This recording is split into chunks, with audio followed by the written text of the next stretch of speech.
জুমার দিনে দুধ পানি দিয়ে গোসল করে জামাত ত্যাগের ঘোষণা। বিস্তারিত থাকছে আমাদের বাগেরহাট জেলা প্রতিনিধি আলী আকবরের রিপোর্টে।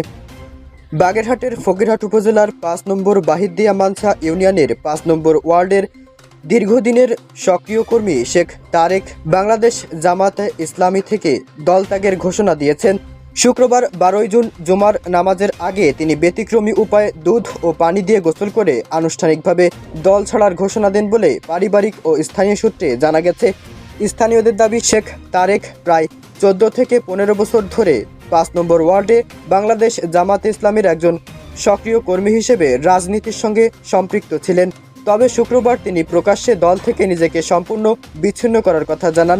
দল ত্যাগের ঘোষণা দিয়ে শেখ তারেক বলেন, দীর্ঘ ১৪-১৫ বছর আমি এই দলের সঙ্গে যুক্ত ছিলাম। আজ পবিত্র জুমার দিনে দুধ পানি দিয়ে গোসল করে আমি দল থেকে চিরতরে নিজেকে মুক্ত করলাম।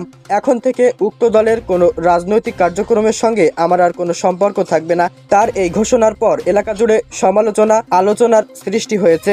বিশেষ করে দল ত্যাগের প্রতীকী প্রকাশ হিসেবে দুধ ও পানি দিয়ে গোসল করার বিষয়টি স্থানীয়দের মধ্যে ব্যাপক কৌতূহলের জন্ম দিয়েছে।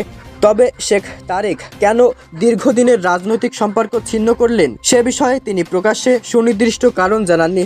এ বিষয়ে দলীয় বা সংশ্লিষ্ট অন্য কারো পক্ষের আনুষ্ঠানিক বক্তব্য তাৎক্ষণিকভাবে পাওয়া যায়নি। উল্লেখ্য, রাজনৈতিক দল পরিবর্তন বা দল ত্যাগ একজন ব্যক্তির নিজস্ব সিদ্ধান্তের বিষয়। এ ধরনের ঘটনায় সংশ্লিষ্ট সব পক্ষের বক্তব্য পাওয়া গেলে বিষয়টি আরও স্পষ্টভাবে উপস্থাপন করা সম্ভব হবে।